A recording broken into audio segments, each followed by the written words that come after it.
Hello everyone, आज का class में हम लोग जानेंगे स्केलेटल सिस्टम के बारे में। किसके बारे में? स्केलेटल सिस्टम के बारे में। तो स्केलेटल सिस्टम को एक्चुअली हिंदी में बोल लेते हैं कंकाल तंत्र। क्या बोल लेते हैं? कंकाल तंत्र। अब ये कंकाल तंत्र क्या होता है? तो ध्यान से समझिए, हड्डियों के समूह को कंकाल तंत्र बोल लेते हैं। हड्डियों के समूह को क्या बोल लेते हैं? कंकाल तंत्र। अगर एक हड्डी आपको दिखेगा तो ये केवल अस्थि या हड्डी कहलाएगा। क्लियर है बात? तो अपने लोग का जो शरीर में जितना भी आप देख पा रहे हैं, जितना भी हड्डी लगा हुआ है, इसके समूह को कंकाल तंत्र बोलेंगे। क्या बोलेंगे? कंकाल तंत्र बोलेंगे। ये कंकाल तंत्र का क्या काम होता है? तो कंकाल तंत्र का काम होता है शरीर के आकार यानी ढांचा को बनाना। किसको बनाना? ढांचा को बनाना। ये शरीर में एक हिसाब से पिलर का काम करता है। किसका काम? पिलर का। तो आप देखेंगे घर में जो छत होता है, क्या होता है? छत होता है। इसको भी सपोर्टिंग का काम कौन करता है? पिलर करता है। तो अपने लोग का शरीर में भी सपोर्टिंग का काम कौन करता है? आपका कंकाल तंत्र करता है। जैसे इस तरह से अपने लोग खड़े हैं, बात समझ में, इस तरह से गर्दन को मुड़ा लिए, तो ये किसका काम है? कंकाल का काम है। किसका काम है? कंकाल का। इस तरह से भी गर्दन मुड़ा लिए तो ये कंकाल का काम है। अगर मान लीजिए कि पीछे वाला हिस्सा को क्या बोलते हैं? मेरुदंड। क्या बोलते हैं? मेरुदंड, या इसको बोलते हैं बैकबोन। क्या बोलते हैं? यहां से यहां तक बैकबोन, यानी गर्दन से लेकर के कमर के निचले हिस्से तक को बैकबोन बोल लेते हैं। अगर ये किसी का टूट जाए या नहीं रहे तो ये इस तरह से आदमी चलता है। बात समझ में? हम भी पढ़ाते तो आपको इस तरह से झुक के पढ़ाते। क्या करके पढ़ाते? झुक के पढ़ाते। हड्डी का काम होता है शरीर को कठोर भी बनाना, यानी कि दृढ़ भी बनाना, और सीधा खड़ा होकर इस तरह से सीधा खड़ा रहने में भी क्या कर लेता है? मदद कर लेता है। तो इसी को क्या बोल लेते हैं? कंकाल बोल लेते हैं। क्या बोल लेते हैं? कंकाल बोल लेते हैं। आया बात समझ में? अब देखिए, ये बात तो समझा दिए। शरीर के आकार एवं ढांचा को बनाता है हड्डियों के समूह को क्या बोल लेते हैं? कंकाल बोल लेते हैं। हड्डियों के समूह को क्या बोल लेते हैं? कंकाल बोल लेते हैं। अब आगे इसका समझ लेते हैं। तो देखिए, कंकाल को एक्चुअली कंकाल तंत्र को दो भागों में बांटा गया है। एक होता है आपका एक्सोस्केलेटल, इसको बोलते हैं बाह्य कंकाल।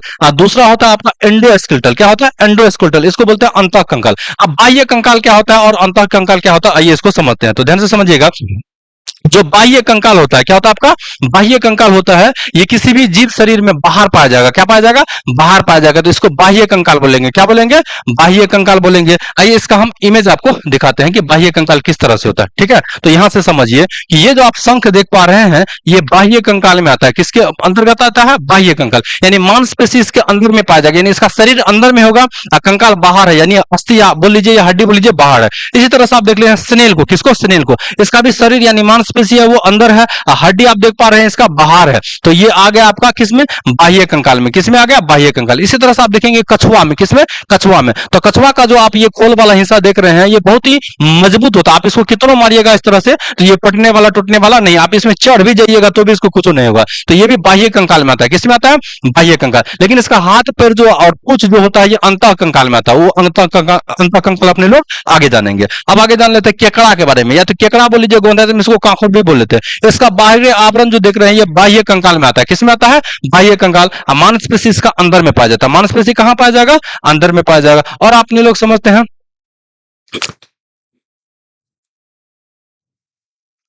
देखिए आगे जान लेते हैं। अरे ये देखिए, इसको क्या बोल लेते हैं? ध्यान से समझिएगा। ये आप देखे होंगे कि अगर आप नदी साइड में कहीं भी गए होंगे तो नदी साइड में जब मछुआरा सा मछली पकड़ता है तो उसके जाल में एक तरह से ये आपको जीव दिख रहा होगा। इसको बोल लेते हैं सीप। क्या बोल लेते हैं? सीप बोल लेते हैं, या इसको सितवा भी बोल लेते हैं गोदात में। इसमें भी मांसल पार्ट अंदर पाया जाता है, इसका बाह्य कंकाल बाहर होता है। तो यानी कंकाल बाहर पाया जाएगा तो बाह्य कंकाल में आएगा। इसी तरह से आप देख लीजिए, आप हड्डी बोल लीजिए या टड्डा बोल लीजिए, ठीक है, ये आपका एक प्रकार से इसमें भी जो मतलब हड्डी पाया जाएगा उस शरीर का बाहर पाया जाएगा। कहां पाया जाएगा? बाहर पाया जाएगा। और मांसल एरिया इसके शरीर के अंदर में पाया जाएगा। तो जिस जीव में मांसल जो एरिया होता है यानी कि शरीर होता है, वो अगर बाहर हो, क्या हो? बाहर हड्डी अंदर हो तो उसको चोट ज्यादा लगता है। जैसे अपने लोगों को मारेगा तो चोट ज्यादा लगेगा। इस सब जीव में चोट कम लगेगा, क्योंकि आप देखिए इसका मांसल एरिया कहाँ है? अंदर है। इसको ऊपर से ठोकिएगा तो क्या होगा? ज्यादा चोट नहीं लगेगा। क्लियर है बात? तो यहां तक चीज आ गया होगा समझ में। अब आगे समझ लेते हैं। तो देखिए, ये पाया जाता है बाह्य कंकाल किसमें किसमें? तो ये तिलचट्टा में, केकड़ा में, झींगा मछली में, टिड्डा में, चिट्टी में, घोंघा में, कछुआ में और सीप में पाया जाएगा। किसमें पाया जाएगा? सीप में पाया जाएगा। तो ये सब बात हम आपको समझा दिए पिक्चर की मदद से भी। अब आगे समझिए, इसका निर्माण एक्टोडर्म और मेसोडर्म से होता है। कहां से होता है? एक्टोडर्म और मेसोडर्म से। अब एक्टोडर्म मेसोडर्म क्या होता है? जब हम आपको रिप्रोडक्टिव सिस्टम पढ़ाएंगे तो वहां पे हम आपको समझा देंगे। तो एग्जाम में या तो एक्टोडर्म आ सकता है या मेसोडर्म आ सकता है। तो आप टिक लगा लीजिएगा। यह मृत कोशिका से बना होता है, इससे रक्त प्रवाह नहीं होता। आता है। अब मृत कोशिका कहने का मतलब क्या होगा, यानी कि इसका कोशिका मरा हुआ होता है। जैसे कि अपने लोग का देख लीजिए नाखून, अगर पूछेगा मानव में बाह्य को सॉरी मानव में बाह्य कंकाल तंत्र कहां पाया जाएगा, तो बाह्य कंकाल तंत्र होता है आपका नाखून में। कहां, नाखून में और बाल में। तो नाखून को आप कितनों काटिए, बाहर जो बढ़ा हुआ है ना बाल को काटिए तो ये दर्द नहीं करेगा, तो इसका मतलब ये जो है मृत कोशिका का बना है। किसका बना है, मृत कोशिका, इससे रक्त प्रवाह नहीं होगा। तो ये बाह्य कंकाल में आता है। किसमें आता है, बाह्य कंकाल में आता है। तो आपको यहां तक चीज आ गया होगा समझ में। अब आगे समझ लेते हैं। देखिए बाह्य कंकाल जो है जानवर के सींग में, जानवर के कहा सींग देखे होंगे लगा हुआ होता है, और पैर में जो खुर होता है इसमें भी बाह्य कंकाल पाया जाएगा। क्या पाया जाएगा, बाह्य कंकाल। आप सींग को देखे होंगे, बहुत सारा आदमी मवेशी जो पालन करता है सींग काट देता है, तो वो भी बाह्य कंकाल में आता है। खुर भी किसमें आता है आपका, बाह्य कंकाल में आता है। किसमें आता है, बाह्य कंकाल। मानव में नाखून एवं बाल बाह्य कंकाल में आता है, ये बात हम आपको समझा दिए।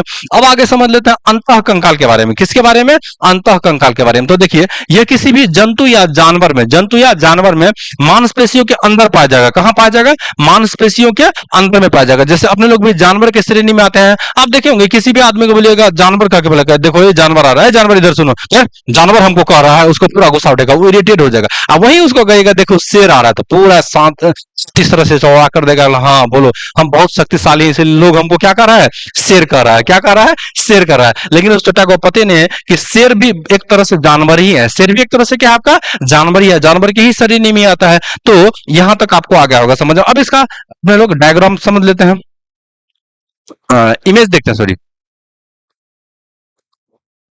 तो आप देख रहे हैं, आप देखिए यहां ध्यान से समझिए कि इस बच्चा को आप देख रहे हैं जो फोन कर रहे हैं, कितना सुंदर आपको दिख रहा होगा। आया बात समझ में। आप इसका दूसरा इमेज देखिए, इसमें उतना क्लियरली नहीं दिख रहा होगा।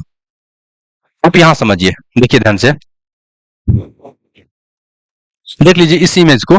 ये जो आप इमेज देख पा रहे हैं कि, और ये इमेज देख पा रहे हैं, इसी को बोलते हैं स्केलेटल सिस्टम। इसी को क्या बोलते हैं, स्केलेटल सिस्टम। यानी कि ये हो गया कंकाल तंत्र। क्या हो गया, कंकाल तंत्र। देख लीजिए इसका चेहरा मतलब देखने में कितना खूबसूरत लग रहा है। क्यों लग रहा है, क्योंकि मांस के कारण से। किसके कारण से, मांस। अगर यही मांस क्या करें, शरीर से बाहर निकाल दें तो कैसा दिखेगा आपको, इस तरह से दिखेगा। तो यही आपका कहलाएगा अंतः कंकाल। क्या कहलाएगा, अंतः कंकाल। तो अपने लोग में कौन सा कंकाल आता है, अंतः कंकाल आता है। कौन सा कंकाल आता है, अंतः कंकाल आता है। आया बात समझ में। तो मांसपेशी रहेगा तो चेहरा सबका क्या होगा, सुंदर रहेगा। आया बात समझ में। लेकिन मांसपेशी को जैसे ही शरीर से क्या कर लेगा, बाहर कर लेगा, तो सबका शरीर इस तरह से दिखने के लिए मिलेगा। फिर आदमी कंफ्यूज हो जाएगा कि कौन किसका शरीर है, नहीं है। तो इसलिए अपने लोग में मांसपेशी क्या होता है, अलग अलग टाइप का लगा हुआ होता है। इस तरह से आप देख रहे हैं ये स्नेक आपका सांप है, तो सांप को भी देख रहे हैं कि सांप में ये जो आप देख रहे हैं इसका भी ये स्केलेटल सिस्टम हो गया, यानी कि कंकाल तंत्र हो गया। इसमें भी अंतः कंकाल पाया जाएगा। कैसा कंकाल पाया जाएगा, अंतः कंकाल। यानी अपने लोग हो गए और जानवर हो गए, इसमें अंतः कंकाल पाया जाएगा। तो इसका और दूसरा इमेज देखते हैं हम। आप देख लीजिए स्नेक का तो दिखा ही दिया। अब आप यहां से देख लीजिए भैंस का। किसका, भैंस का। ये आपका पूरा भैंस का शरीर हो गया। आया बात समझ में। तो इसमें भी मांसपेशी अंदर से बाहर से लगा हुआ है। मांसपेशी कहां से लगा हुआ है, बाहर से। लेकिन मांसपेशी को जैसे ही आप हटा दिए तो आप देख लीजिए इसका जो डायग्राम आप देखेंगे ये आपको दिख रहा होगा यहाँ पे, ये भैंस का सिंग हो गया। क्या होगा आपका, भैंस का सिंग। और ये भैंस का क्या होगा आपका पूरा बाह्य कंकाल होगा। क्या सॉरी कंकाल होगा। क्या होगा, कंकाल। तो इसमें भी अंतः कंकाल पाया जाएगा। कैसा कंकाल पाया जाएगा, अंतः कंकाल। तो अपने लोग में और जानवर में अंतः कंकाल पाया जाएगा। जिस जीव में बाह्य कंकाल पाया जाएगा उसको हम आपको दिखा दें। बाह्य कंकाल के बारे में सॉरी अंतः कंकाल के बारे में और क्या जानना है, तो देखिए इससे रक्त प्रवाह होता है। यह शरीर के आंतरिक अंगों को सुरक्षा करता है। अंतः कंकाल अस्थि एवं उपअस्थि से मिलकर बना होता है। अब शरीर का कैसे अंग को रक्षा करता है, तो जैसे अपने लोग का छाती है, इसको बोल लेते हैं, क्या बोल लेते हैं, छाती। अब छाती की हड्डी जो होता है इसको पसली बोल लेते हैं। क्या बोलते हैं, पसली। इंग्लिश में इसको बोलते हैं रिब्स बोल लेते हैं। क्या बोलते हैं, रिब्स। अपने लोग के शरीर में यानी छाती जो है, छाती के अंदर में क्या पाया जाता है, दिल यानी कि हार्ट होता है।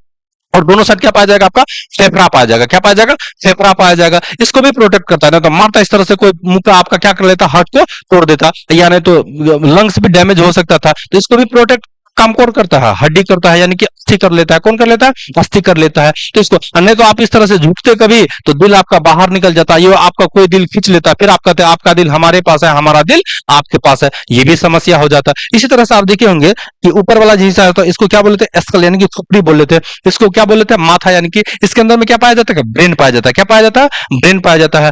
अगर मान लीजिए कोई इस तरह से मारेगा आपको तो इसको प्रोटेक्ट सबसे पहले कौन करेगा, तो इसको बोल लेते हैं, क्या बोलते हैं, क्रेनियम बोल लेते हैं, या स्कल बोल लीजिए, इसको माथा बोल लेते हैं। ये सब इस चीज को क्या, ब्रेन को क्या कर लेता है, प्रोटेक्ट करता है, यानी कि सुरक्षा प्रदान करता है। क्या करता है, सुरक्षा प्रदान करता है। अगर यहाँ पे हड्डी नहीं रहता तो अंदर का जो ब्रेन होता है ये भी डैमेज हो सकता था। तो यहां तक आ गया समझ लो। अब आगे जान लेते हैं कि अंतः कंकाल जो होता है अस्थि एवं उपस्थि का बना होता है। अब आगे जानते हैं अस्थि और उपस्थि के बारे में। तो सबसे पहले आप जानिए कि कंकाल तंत्र को फिर से दो पार्ट में बांट लेते हैं, एक होता है आपका अस्थि और दूसरा होता है आपका उपस्थि। तो पहले उपस्थि जान लेते हैं क्योंकि ये छोटा होता है। उपस्थि को इंग्लिश में बोल लेते हैं कार्टिलेज। क्या बोल लेते हैं? कार्टिलेज बोल लेते हैं।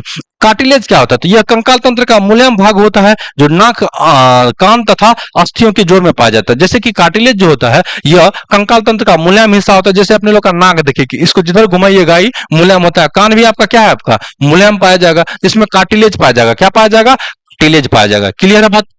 अब आगे देखिए और एक बात कि यह अस्थियों के जोड़ में पाया जाएगा। अस्थियों का मतलब देख लीजिए कि जहां जहां अपने लोग का जोड़ है, यानी कि उंगली का जहां जोड़ है, जहां हड्डी का जोड़ पाया जाएगा, इसमें भी कार्टिलेज पाया जाएगा। यहाँ का हड्डी बीच में मुलायम होता है, ठीक है, तो इसको कार्टिलेज बोल लेते हैं। क्या बोल लेते हैं? कार्टिलेज। अब उपास्थि आपको आ गया समझ में। उपास्थि का जो अध्ययन होता है तो इसको बोल लेते हैं कॉन्ड्रियोलॉजी। क्या बोल लेते हैं? कॉन्ड्रियोलॉजी। हम आपको इंग्लिश और हिंदी दोनों में लिख दिए हैं, तो इसका अध्ययन क्या कहलाता है? कॉन्ड्रियोलॉजी कहलाता है। अब आगे जान लीजिए।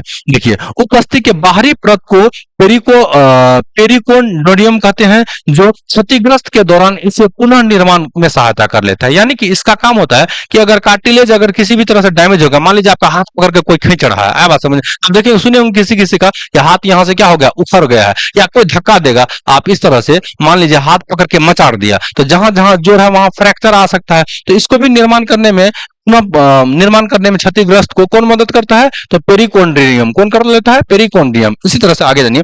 उपस्थि में कॉन्ड्रियम पदार्थ पाया जाता है जिसके कारण यह मुलायम एवं लचीला होता है। यानी कि किस पदार्थ के कारण से यह मुलायम होता है? तो याद रखना आपको, कॉन्ड्रियोटिन के कारण। किसके कारण से? कॉन्ड्रियोटिन के कारण से। कॉन्ड्रियोटिन के कारण से ये मुलायम भी होता है और लचीला, यानी नाक का कान जो लचीला होता है ये किसके कारण से होता है? कॉन्ड्रियोटिन के कारण से। कॉन्ड्रियोटिन के कारण से। लेकिन क्षतिग्रस्त जब होता है तो इसको कौन मदद कर लेता है क्षतिग्रस्त पूरा करने में? तो पेरिकोन्ड्रियम कर लेता है। कौन कर लेता है? पेरिकोन्ड्रियम कर लेता है। अब आगे जान लेते हैं। अब आगे जान लेते हैं अस्थि के बारे में, यानी कि बोन के बारे में। तो बोन के बारे में ज्यादा पढ़ना है अपने लोग को, तो आज बोन के बारे में अपने लोग थोड़ा सा जानेंगे, इससे आगे और हम नेक्स्ट वीडियो में बताएंगे। तो बोन को देख लीजिए सबसे पहले। तो बोन क्या होता है, यानी कि अस्थि क्या होता है? यह कंकाल तंत्र का अत्यधिक कठोर भाग होता है। अस्थियों का अध्ययन ऑस्टोलॉजी कहलाता है। अब ध्यान से समझिए कि अपने लोग का जो हड्डी होता है ये कठोर होता है। क्या होता है? कार्टिलेज, यानी नाक का हड्डी की अपेक्षा तो ये कठोर होता ही है। और इसके अध्ययन को क्या बोलेंगे? तो इसके अध्ययन को बोल लेते हैं ऑस्टोलॉजी। क्या बोल लेते हैं? ऑस्टोलॉजी बोल लेते हैं। अब आप ये समझिए कि हड्डी एक्चुअली कितना कितना किन किन अवस्था में पाया जाता है। जब नवजात शिशु होता है, यानी कि कोई छोटा बच्चा, तो उसमें 300 पाया जाएगा। कितना पाया जाएगा? 300।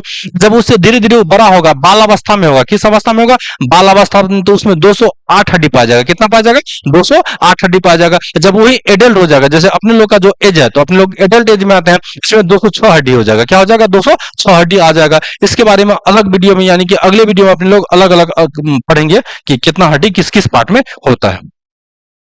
अब आगे जानिए।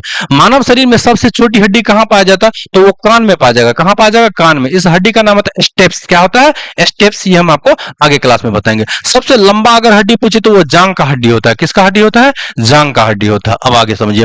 कोशिकाओं से नई हड्डियों के विकास एवं गठन की प्रक्रिया को अस्थि भवन कर लेते हैं। यानी कि अगर किसी भी कोशिका से, अब एक बात और आपको याद रखना है कि आपको पूछेगा कि अस्थि हो या उपस्थि हो, किस कोशिका से मिलकर बना होता है या किस उत्तक से बनता होता है? आपको याद होगा संयोजी उत्तक। कौन सा उत्तक?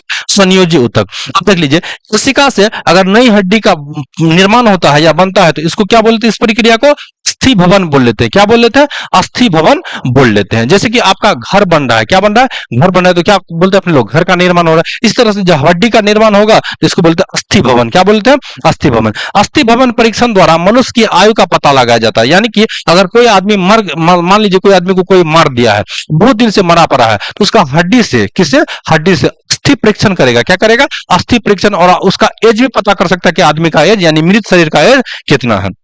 इसको भी याद रखना है। आगे जान लीजिए। अब देखिए कि कैल्शियम फास्फेट और मैग्नीशियम फास्फेट के कारण से जो होता है हड्डी कठोर होता है। हड्डी क्या होता है आपका? कठोर। यानी कि हड्डी जो कठोर होता है वो किसके कारण से होता है?